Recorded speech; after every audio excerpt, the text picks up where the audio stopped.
बिस्मिल्लाहिर्रहमानिर्रहीम। अस्सलाम वालेकुम। आई मोहम्मद जावेद और आज हम कंप्यूटर फंडामेंटल्स में टॉपिक डिस्कस करेंगे मेमोरीज का रिमेनिंग पोर्शन यानी ROM, types of ROM, cache memory और सीपीयू रजिस्टर्स। इसलिए पिछले लेक्चर्स में हमने मेमोरी डिस्कस किया था और एक टाइप डिस्कस किया था मेमोरी का रैम, उसको डिटेल में हमने देखा था। आज इसको कोशिश करते इसको वाइंड अप करने की। Read only memory. ROM stands for read only memory, the memory from which we can only read but cannot write on it. So ऐसी मेमोरी जिसको हम सिर्फ रीड कर सकते हैं या जिससे सिर्फ डेटा रीड होता हो और इस पे हम राइटिंग नहीं कर सकते, जिसमें डेटा राइट करने की परमिशन ना हो। This type of memory is non volatile. ये ऐसी मेमोरी है जो कि उठती नहीं, यानी अगर कंप्यूटर ऑफ भी हो जाए इसमें जो कुछ होगा परमानेंट रहेगा। सो इसमें इंसर्शन, डिलीशन, मॉडिफिकेशन अलाउड नहीं है, जस्ट ये रीडेबल मेमोरी है। The information store permanently in such memories during the manufacturers.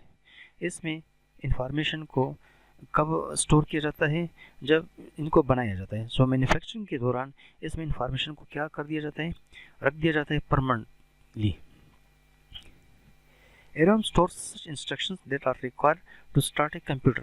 अमूमन इसमें जो इंस्ट्रक्शन रखे जाते हैं उनका काम क्या है? उनका काम है कि सिस्टम को स्टार्ट करना, यानी with help of ROM system start होता है, ऑपरेटिंग सिस्टम लोड हो जाता है। अगर ROM ना हो तो याद रखिए सिस्टम स्टार्ट नहीं होगा। सो इस सिस्टम के स्टार्ट करने के प्रोसेस को क्या कहते हैं? बूटस्ट्रैप कहते हैं।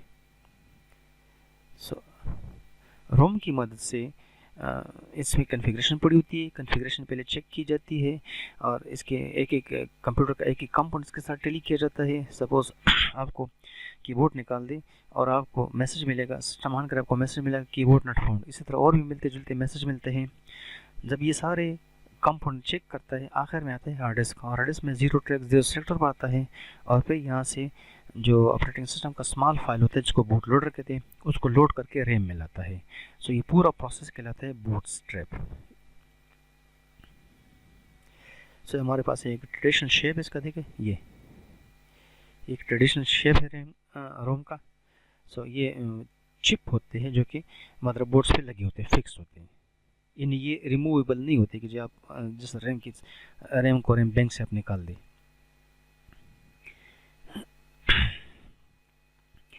Types of read only memory. PROM programmable read only memory, EPROM erasable programmable read only memory और EEPROM electrically erasable programmable read only memory. इनके 3 बड़े टाइप्स हैं, एक एक करके जरा देखते हैं। PROM programmable read only memory allows a chip to be programmed once. After that it cannot be altered or further. ये PROM फर्स्ट टाइम क्या होता है? एम्प्टी होता है, खाली होता है। इसमें एक दफ़ा प्रोग्राम लिखा जा सकता है और जब इस पर एक दफ़ा प्रोग्राम लिखा जाए यानी इस पर राइटिंग की जाए, फिर इसके बाद इसमें मज़ीद काम करने की इजाज़त नहीं होती, यानी ये भी ROM बन जाता है। The data is recorded on them with a special programming device. इसमें जो डेटा रिकॉर्ड किया जाता है, डेटा स्टोर किया जाता है स्पेशल प्रोग्रामिंग डिवाइस की मदद से किया जाता है। PROMs are normally programmed by the manufacturers who records dedicated programs such as the graphics and games. So अब देखिए जो कार्ड्स यूज़ करते हैं गेम्स में या इनके जो अपने अंदर इंटरनली कार्ड्स होते हैं, तो उसमें क्या होता है? यही PROM पे प्रोग्राम किया होते हैं। प्रोग्राम छोटे छोटे रखे जाते हैं और इसको चलाते हैं। Erasable programmable read only memory यानी EPROM। EPROM also empty chips like PROM। ये भी PROM की तरह खाली चिप होते हैं। The data is also recorded on them with a special programming device. इस पर भी डेटा लिखने के लिए, राइट करने के लिए जो डिवाइस, स्पेशल डिवाइस यूज़ की जाती है। But the difference is that the data can be erased and reprogram whenever it required. इसमें हम डेटा बार बार क्या कर सकते हैं? डिलीट कर सकते हैं। बार बार क्या कर सकते हैं? डेटा राइट कर सकते हैं, जबकि PROM में सिर्फ एक दफ़ा आप डेटा राइट कर सकते थे। The data is erased with the ultraviolet light. इसमें जो इरेजिंग के लिए जो टेक्निक यूज़ की जाती है वो रेज यूज़ की जाती है, लाइट यूज़ की जाती है। Electrically erasable programmable read only memory, EEPROM। It has all the characteristics of EEPROM। इसमें वो तमाम EEPROM की क्वालिटीज़ शामिल है। मतलब क्या है कि बार बार डेटा इसमें डिलीट करना, बार बार डेटा क्या करना, राइट करना। Except the difference of erasing technique. फ़र्क क्या है? डेटा की डिलीट करने का टेक्निक है कि जी डेटा किस तरह डिलीट होता है। इट यूजेस, इसको एस करता अच्छा, it uses electrical pulses instead of ultraviolet light for erasing. So यहाँ पर क्या यूज़ होता है? यहाँ पर करंट यूज़ किए जाते हैं डेटा को डिलीट करने के लिए लाइट की जगह। सो हमारे पास EEPROM में लाइट यूज़ होता है, यहाँ पर करंट यूज़ होते हैं डेटा को डिलीट करने के लिए। Therefore, erasing can be achieved by using keyboard commands without removing chips physically from the computer। जो एक ख़ास डिफरेंस ये भी है कि जी इसमें हम चिप को सिस्टम से नहीं निकालते हैं, कमांड ही की मदद से, इंस्ट्रक्शन ही की मदद से क्या करते हैं, EEPROM को इरेज कर लेते हैं। जबकि EEPROM में आप बाकायदा कंपोनेंट निकाल लेते, चिप को निकाल लेते सिस्टम से और प्रोग्रामिंग डिवाइस और स्पेशल डिवाइस में रख के रेस की मदद से डिलीट कर देते।